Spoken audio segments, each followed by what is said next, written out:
온전히 주께 맡긴대요. 사랑의 음성을 듣는 중에 천사를 왕래하는 것과 하늘의 영광 보리로다.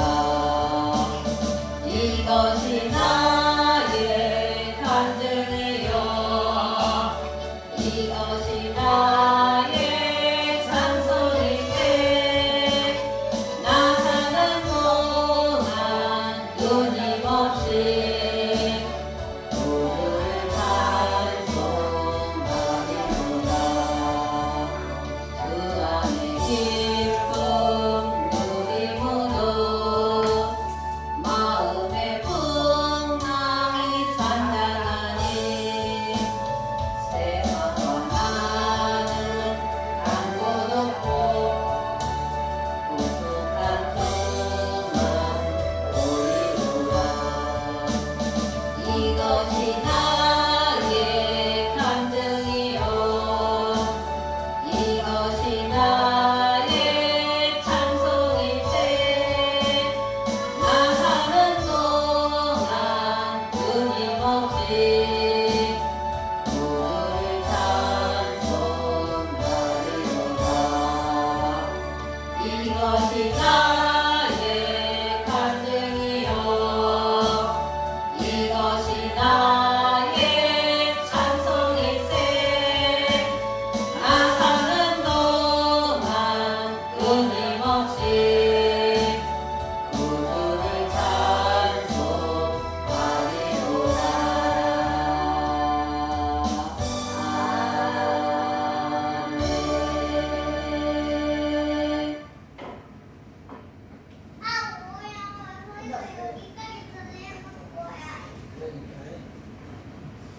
할렐루야.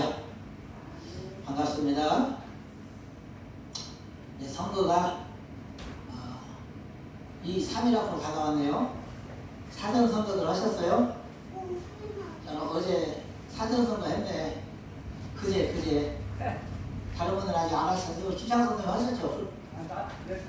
그 선날 그래서 그러죠. 당일날 해도 되지 뭐. 그지 뭐. 빨리 할 필요 없지요. 어쨌든 좋은 분들 뽑으셔서 좋은 분들 뽑으셔서 전라북도가 더 행복해졌으면 좋겠습니다. 아멘. 네. 오늘 하나님의 말씀은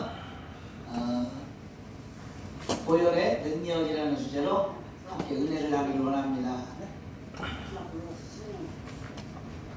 자, 이 들깨 저희 어머니는 가을에 들깨 농사를 지으면 이제 여름에 보통 들깨는 여름 되기 전에 수확하더라고요.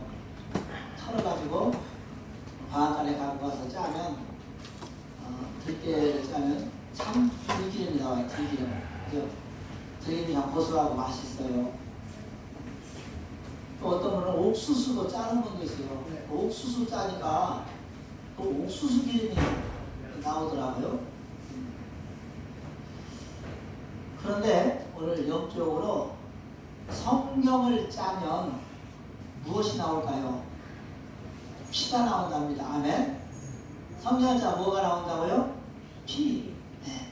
이게 들깨를 짜면 들기름이 나오고 참깨를 짜면 참기름이 나오고 옥수수를 짜면 옥수수 기름이 나오는데 성경을 짜니까 피가 나오더라는 겁니다. 아멘. 무슨 말씀입니까? 성경은 창세기에서 요한계시록에 이르기까지 전부 뭐에 대한 이야기다? 피에 대한 이야기다. 아멘. 전부 피에 대한 이야기입니다.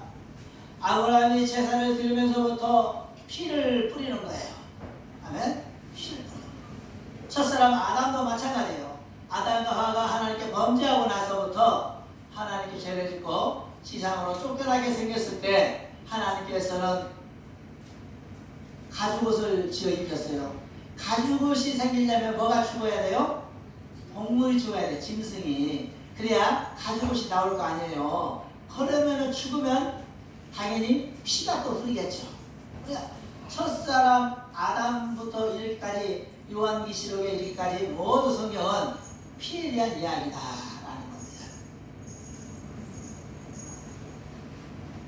그러면 왜 이렇게 성경에 피에 대한 이야기가 많냐? 바로 이 피는 죄를 속하는 능력이 있기 때문에 그렇습니다. 아멘. 피에는 죄를 속하는 능력이 있어요.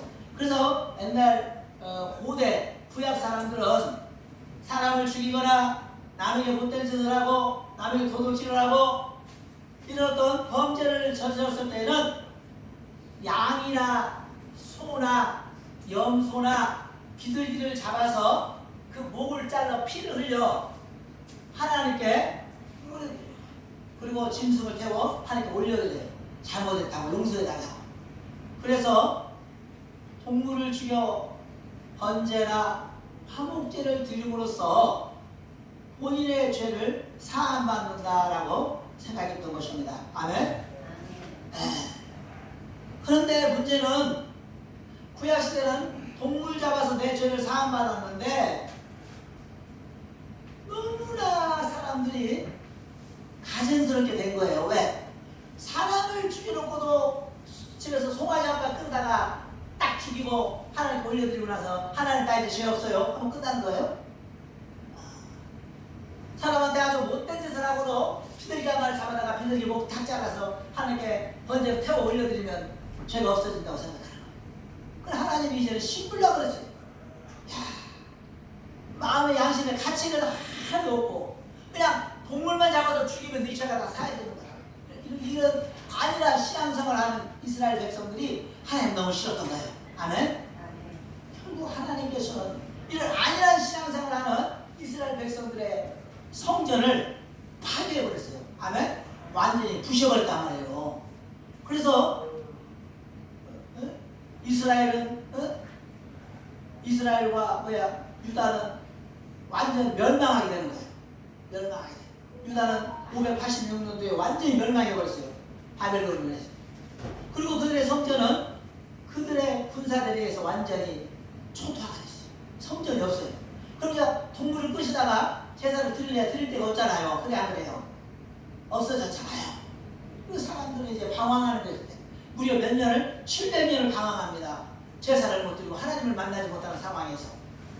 그런데 하나님께서는 700년 후에 바로 지금으로부터 2000년 전에 예수라는 분을 보내서 이제는 동물, 소, 양, 염소의 피로는 죄를 사하실 수가 없는 거예요. 우리가 너무나 커서 그런 정도로는 죄를 사함받을 수가 없어요. 결국은 어떻게 되냐? 누군가가, 죄 없는 누군가가 반드시 죽어서 그 피로 말미암아 우리가 사함받을 수밖에 없게 되는 거예요. 근데 이 세상에 죄 없는 사람이 있어 없어? 솔직히 없잖아. 다 죄졌잖아. 결국 하나님께서는 생각도 못해. 인간들 중에서는 죄 없는 놈이 하나도 없어. 다 죄를 졌어. 마음은 아프지만 하나밖에 없는 아들 예수에게 그러는 거야. 네가 지상으로 내려가서 저 불쌍한 인간들의 죄를 네 피로 씻어주라는 거야. 아멘? 그래서 결국 예수님께서는 12월 25일 날 아기 예수로 마음과 탄생하게 되는 것입니다. 그리고 예수님은 나이 33살 때 십자가에 달려서 옆구리 창에 찔리시고 양손에 못이 박히고 가시를 유관 쓰시고 결국은 물과 피를 다 쏟아버렸어요. 그리고 돌아가십니다. 그리고 하나님께서는 예수님의 그 물과 피를 받으시고 인류의 죄를 사해 주시기를 약속한 적이 있습니다. 아멘? 네. 자. 그래서 이제 예수님의 이 보혈의 피로 말미암아 우리는 다시 지옥으로 떨어질 수밖에 없는 우리가 천국 갈 수 있는 길이 열린 거 아닙니까? 그죠? 히브리서 9장 12절에 이렇게 말합니다. 염소와 송아지의 피로 아니하고 오직 자기 피로 영원한 속죄를 이루사 단번에 성소에 들어가게 하셨느니라 이렇게 말씀하고 있습니다. 그러므로 사랑하는 성도님들, 이 십자가에서 예수님이 우리를 대신해서 우리 죄를 대신해서 흘리신 보혈의 피를 믿고 받아들이는 사람에게는 엄청난 능력이 일어나는 줄 믿습니다. 아멘.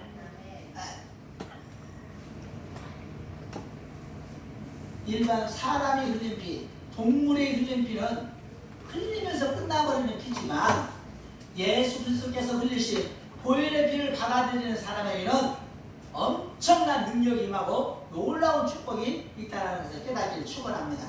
그럼 본문 말씀을 통하여 예수님의 보혈의 피를 수혈하게 되고 받아들이게 된 사람에게는 어떤 능력이 임하는가, 어떤 축복이 임하는가 이 시간 통하여 생각해 볼 수 있게 축원합니다. 첫째로는 보혈은 죄를 씻는 능력이 있는 줄 믿습니다. 아멘. 예수님의 보혈을 받아들이면 죄를 씻게 돼. 죄사함을 받게 되는 거예요. 여기에서 나는 죄가 하나도 없다라고 생각하는 사람 있습니까? 우리 이런 분을 화내기를 안 불러야겠다. 이 녀석도 죄가 있어요. 그래 안 그래요? 그죠? 죄 없어요? 죄 있어요. 왜? 아침에 맨날 엄마 짜증나게 하잖아. 그죠? 짜증나게. 나도 아까 또 숨쉬 괴롭히고 그랬잖아. 이런 것들이 다 죄거든. 사실 알고 보면 사람을 짜증나게 하고 괴롭게 하고 남에게 무언가를 막 사달라고 강요해서 마음을 신나게 하는 거 다 죄요. 알고 보면. 그러나 애교로 받으니까 그러는 거지. 사실은 엄격히 따지면 상처를 주고 힘들게 하고 괴롭게 하는 죄가 되는 거예요. 작게나마. 그러나 저는 이제 죄라고 생각하지 않는데 엄격히 따지다 보면 그렇다는 건데 저는 어린 아이도 죄 없는 자가 없어요. 응애하고 태어나면서부터 엄마의 자궁을 고통스럽게 하잖아요. 그래 안 그래? 깐 아이들도 엄마가 얼마나 힘듭니까? 고통스럽게 으악 그러잖아요. 태어나면서부터 엄마를 막 괴롭게 하잖아. 그건 죄라는 거예요. 다 죄. 태어나면서 우리 죄를 짊어지고 태어나요. 그래 죄 없는 사람이 어디 있으면 다 지고 있거든. 그래서 그러면은 천국은 어떤 사람이 간다고 알고 있어요? 죄 없는 사람이 천국 가는 거예요. 아멘? 천국은 A4 용지 있죠. 하얀 사람. 0.0mm의 죄도 없는 완벽하게 하얀 사람만 천국 가는 거예요. 아멘? 그럼 이 자리에 있는 사람들 천국 가는 분 하나도 안 계세요. 사실은 엄격히 따지면. 목사지만 저도 못 가요. 천국 죄 때문에. 여러분도 못 가요. 저 어린아가도 못 가요. 지옥 갈 수밖에 없는 상황 아닙니까? 그죠? 인정해야 돼요. 그런데 예수께서 십자가에 달려 돌아가심으로 말미암아 거기서 흘린 피를 수혈받게 되는 사람에게는 그 피로 말미암아 천국 갈 수 있는 구원이 열린 줄 믿습니다. 아멘? 그래서 로마서 8장 1절 이렇게 말해요. 이제 그리스도 예수 안에 있는 자에게는 결코 정죄함이 없다. 이렇게 말씀하십니다. 사랑하는 성도님들, 그럼 왜 피가 그렇게 대단한 것입니까? 이 예수님의 피의 획기를 지은 사람은 재앙이 지나가 버리기 때문에 재앙이 지나가 버려요. 여러분 출애굽기 12장에 보면 유월절이라고 있어요. 이스라엘 백성들이 유월절을 지키는 이야기가 잘 기록되어 있는데 이 이스라엘 백성들이 출애굽하기 전날에 이제 하늘로부터 재앙이 내려오는 재앙이 엄청난 재앙이 내려왔어요. 애국으로. 그래서 그 재앙이 내려오니까 막 예수님을 하나님을 안 믿는 애국 사람들은 집에 막 재앙이 들어가니까 장자가 다 죽어버려요. 막 장자도 죽어버리고 가장 먼저 태어난 것도 다 죽지 않는 사람이 하나도 없어. 온 집안, 온 세계, 온 나라가 다 초토화되고 있어. 그런데 유일하게 이스라엘 사람들 집에는 그 재앙이 비껴가 버리는 거예요. 비껴가 버려요. 왜 그런가 봤더니 모세가 그랬어요. 너희는 이 재앙을 피하려면 너희의 문지방에 피를 발라야 했어요. 피를. 그래서 그들은 문지방에 피를 발랐더니 이 재앙이 피를 보더니 돌아가 버리는 거예요. 그 집으로 못 들어가. 뭔 얘기인지 아시겠습니까? 다시 말하면 우리도 마찬가지예요. 우리에게 오는 이 모든 재앙은 예수의 보혈의 피가 흔적이 남아있는 사람에게는 더 이상 틈타지 못하는 거예요. 제가 예수님을 믿기 전에는 저도 가리는 게 많았어요. 차에 치여 죽은 고기 안 먹지, 목 매달라 달아 죽은 고기 안 먹지, 또 아이 태어나면 삼중같이 하기 전에는 그 집 들어가면 큰일 나 있어 함부로 안 가지, 막 이사도 함부로 못 갔어요. 이사도 날짜 받아서 이사를 가고 그래야 돼요. 왜? 날짜 이사 안 받고 손오는 날 갔다가는 난리 나는 거예요. 누가 아프기나 하고 꼭 사고가 난다든가 그럴 수 있다라는 거죠. 그래서 모든 것은 이런 절차와 법칙을 맞게, 이게 뭐예요? 미신이잖아요. 그걸 지키지 않으면 또 일어나는 거 뭔 일이 일어나더라고. 또 문제는 그래서 또 그런 미신에 걸려서 함부로 움직이지 못하는 상황이라는 거예요. 이사도 함부로 못 가고 결혼식도 그때 함부로 못 했어요. 결혼식. 그런데 예수님을 믿고 나서는 그 모든 것이 자유로워 버렸어요. 아멘. 저는 막 차에 치인 고기 일부러 있으면 주워다가 건강원 갔다가 내려먹고 그래요. 근데 진짜로 안 믿는 사람들은 그렇게 하면은 먼저 나더라고. 나는 사람이 있더라고. 그러니까 가다가. 그 왜 그래요? 우리는 이미 예수 그리스도의 보혈의 피로 씻음을 받았기 때문에 그 어떤 재앙이나 부정한 것들이 우리를 들어올 수가 없어요. 이사 가고 싶을 때 아무 때나 가세요. 결혼식도 아무 때나 가고 싶을 때 자녀들 시키세요. 죽은 고기 아무리 먹어도 아무리 썩지 말아서 잡수세요. 간다. 썩지 말았어요. 목매달아 죽은 고기도 먹고 그래요. 아무렇지 않아요. 우리는 그 어떤 재앙도 우리를 해롭게 할 수 없기 때문에. 사랑하는 성도님들, 중세에 한 수도사가 있었어요. 이 수도사가 이제 어느 수도원으로 이제 들어가게 되는데, 들어보니까 그 수도원 원장은 사람의 신령을 꿰뚫어 보는데 죄를 다 보게 본다라는 거예요. 그 수도원장님이. 이 수도사가 좀 쩔리는 거예요. 왜? 내가 예전에 사람들한테 너무 못된 짓을 많이 했거든. 그리고 이 수도원장님이 내 안에 있는 죄를 보고 나를 쫓아내버리면 어떡하나 걱정하고 있었어요. 그래서 그래서 어떻게 해요? 먹고 살아니까 수도원에 가야 되잖아. 그래서 수도원에 이제 들어간 거예요. 들어가서 이제 원장님을 묻고 그러면 쳐다보면서 원장님은 사람의 심령에 있는 모든 죄를 꿰뚫어 보는 능력이 있다는데 저는 죄가 대체 얼마나 있습니까? 그러니까 이 사람이 수도원장님, 그래요? 가만히 계시는데 하나님께 기도 한번 해볼게요. 기도를 하더니, 형제님, 예? 형제님의 마음은 아무 죄가 없네요. 깜짝 놀라요. 아니 왜요? 내가 어릴 때 너무나 많은 사람들한테 잘못한 게 너무 많은데, 부모에게 불효도 하고 있고, 이웃집에 소도 훔친 적 있고, 아버지가 돈도 훔친 적도 있고, 남의 그 수박도 따먹어버린 적도 있고, 정말 많은 죄가 있는데 왜 죄가 없다고 하죠? 예수 그리스도 앞에 회개한 심령은 그 죄가 아무것도 없게 된답니다. 다시 말하면 예수 그리스도의 보혈의 피를 인정하고 받아들이는 심령은 죄가 하나도 없게 된다는 것입니다. 믿습니까? 그래서 그때부터 그 사람은 너무나 행복했다는 거예요. 예수님을 믿고 산다는 것입니다.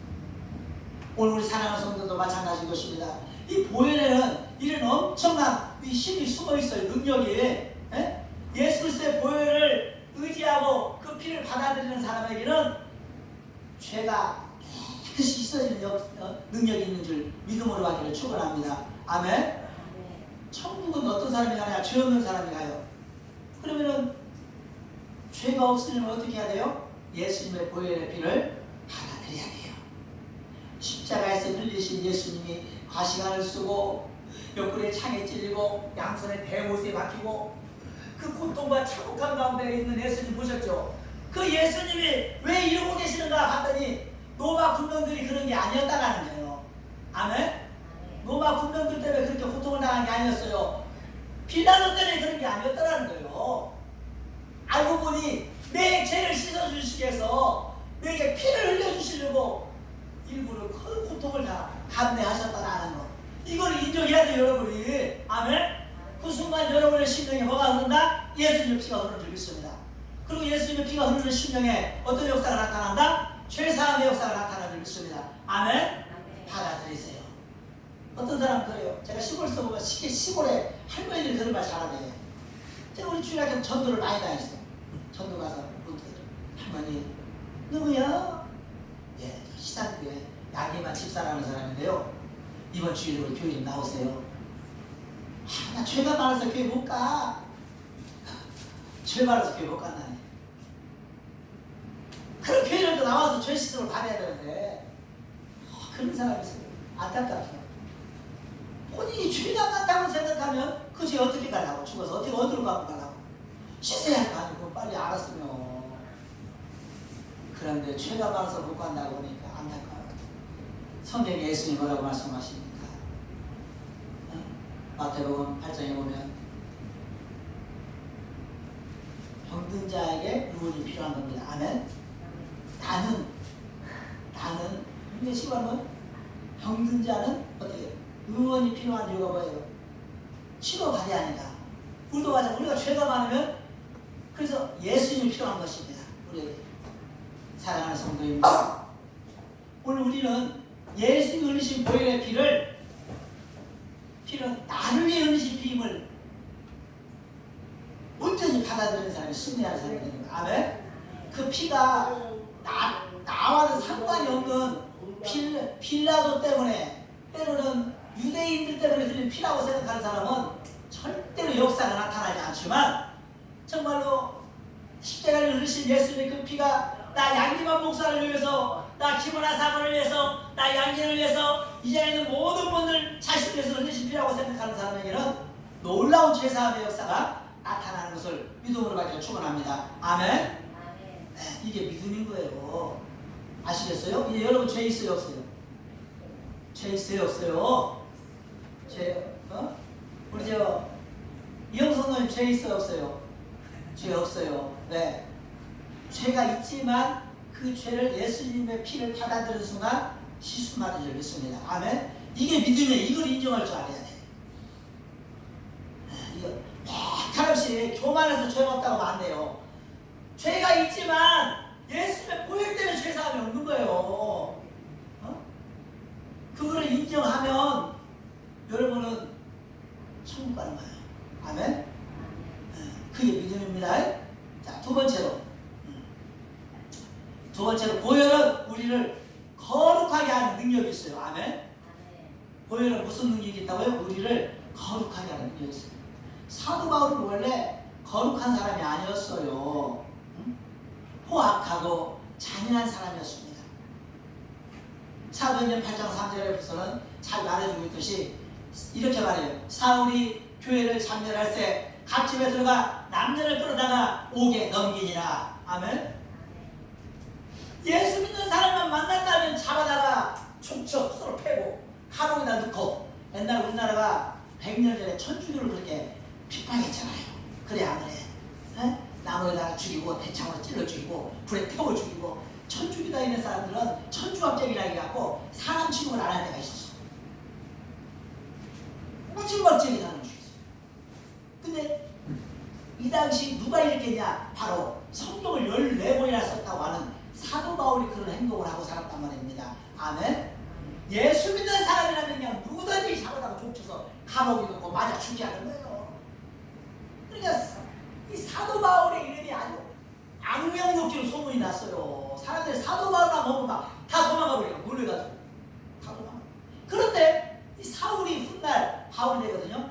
사울이 훗날 누가 된다고요? 이름이 바뀌어 바울로.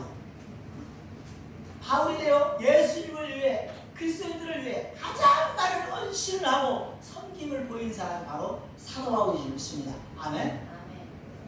어떻게 이런 일이 가능한 겁니까? 예수님의 보혈의 피를 받아들이는 순간 사도 바울 심령이 바뀌어버린 거예요. 이런 포악한 사람도 보세요.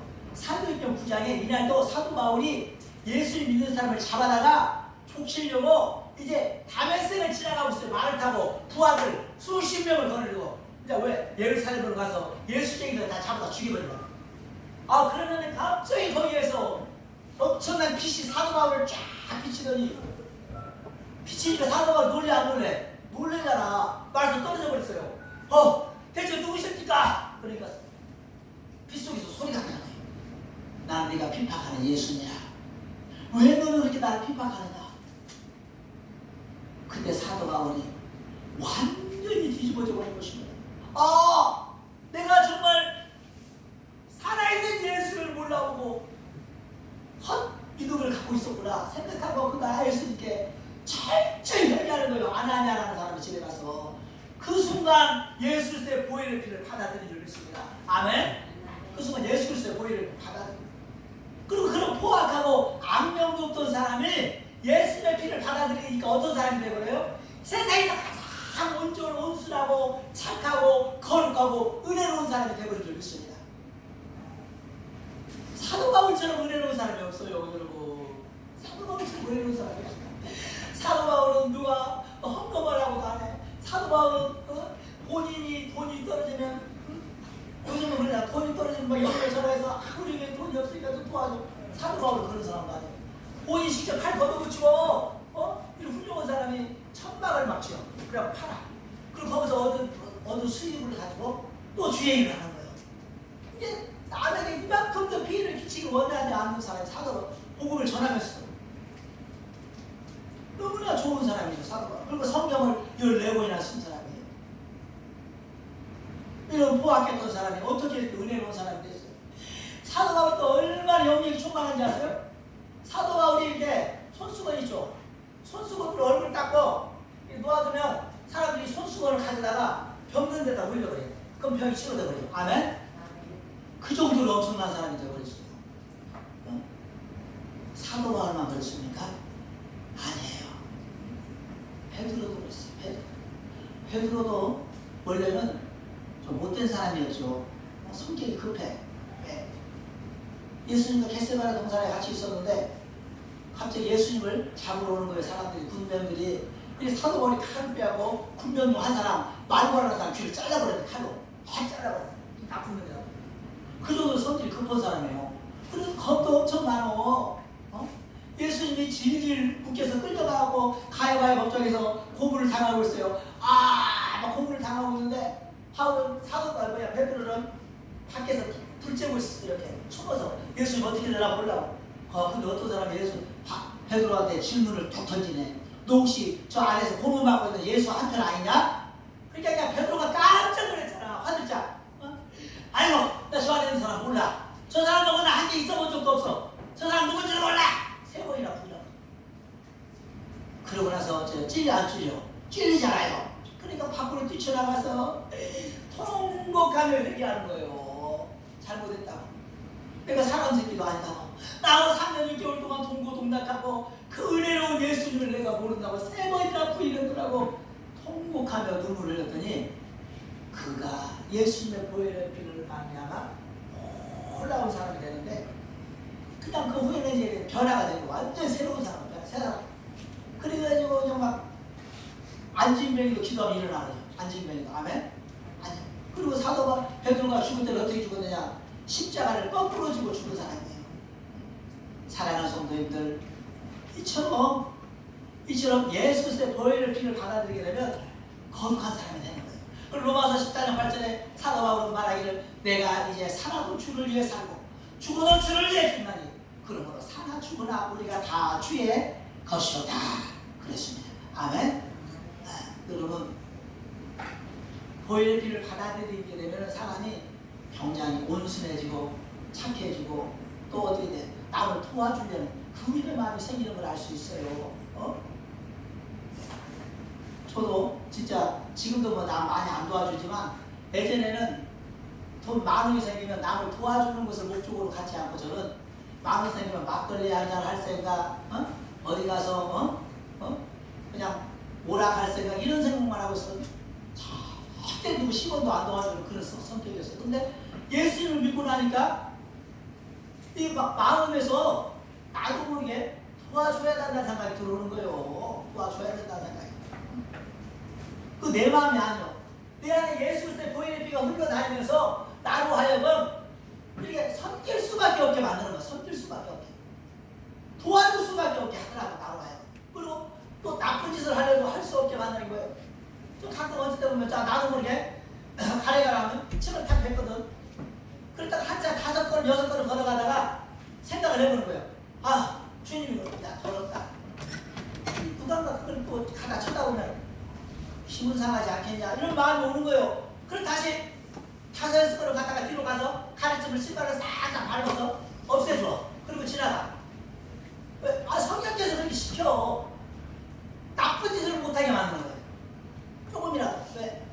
자꾸 이렇게 나로 알고 변화된 사람을 사랑해. 저는 그냥 침하면 택 뱉는 거 아무것도 안 해요. 이제는 침하면 뱉는 것도 신경 쓰이게 하더라고, 나로 알고.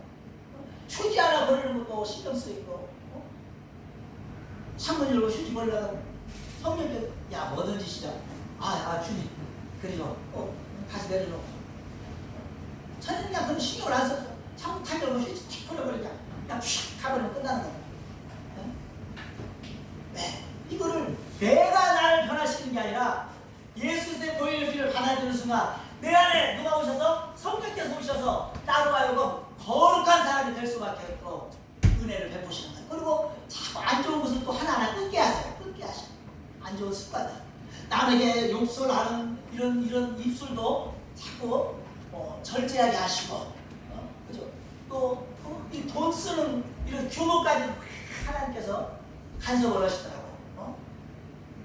전에는 월급도 200, 300 이렇게 타도 통장이 모아지지가 않았어요.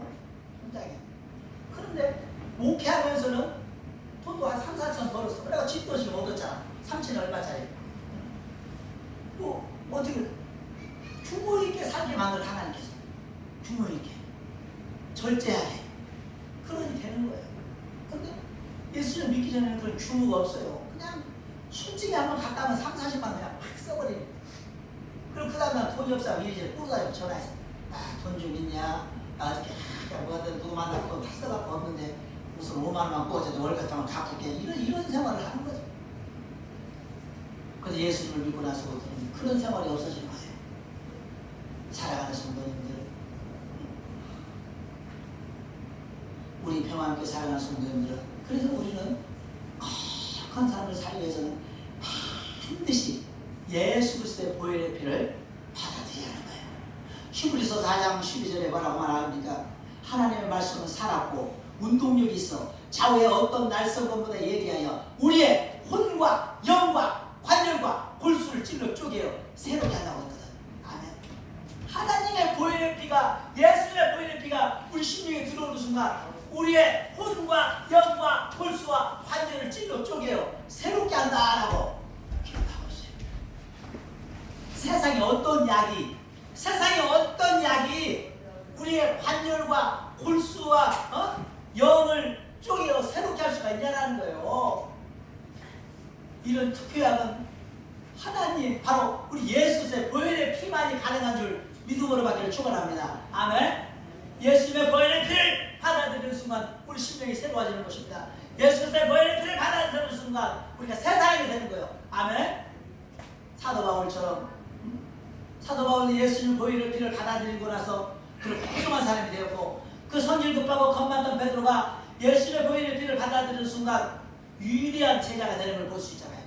오늘 평안하게 살아가는 성도님들도 이제 예수님의 보혈의 피를 나에게도 부어달라고 찬양하며 기도하시기 바랍니다. 아멘. 아까 우리 기분나서 하는 사모님이 우리 찬양이 뭐였죠? 186장 내 주의 보혈은 귀하고 귀하다. 사랑하는 성도님들,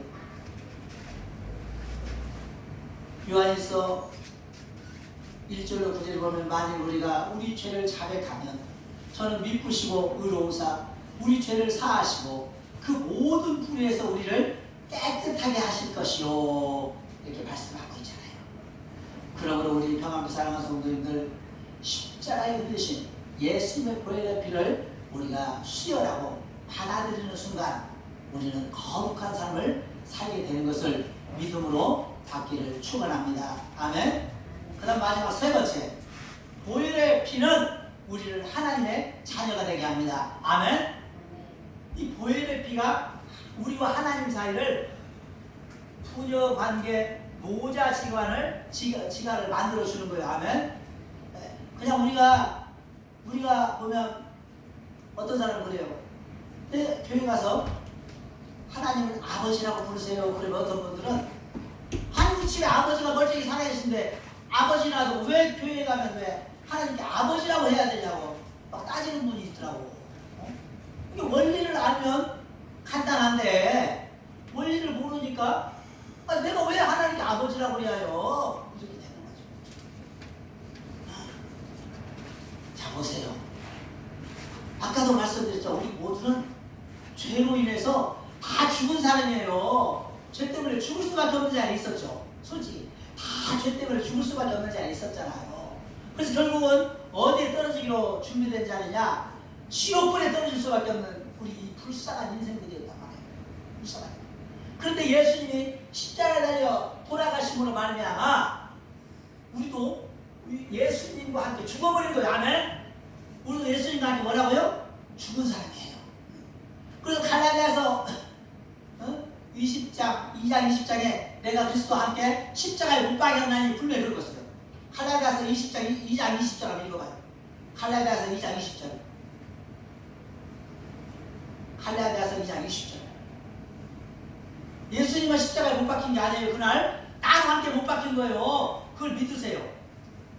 갈라디아서 2장 20절. 이렇게 어려워요. 갈라디아서가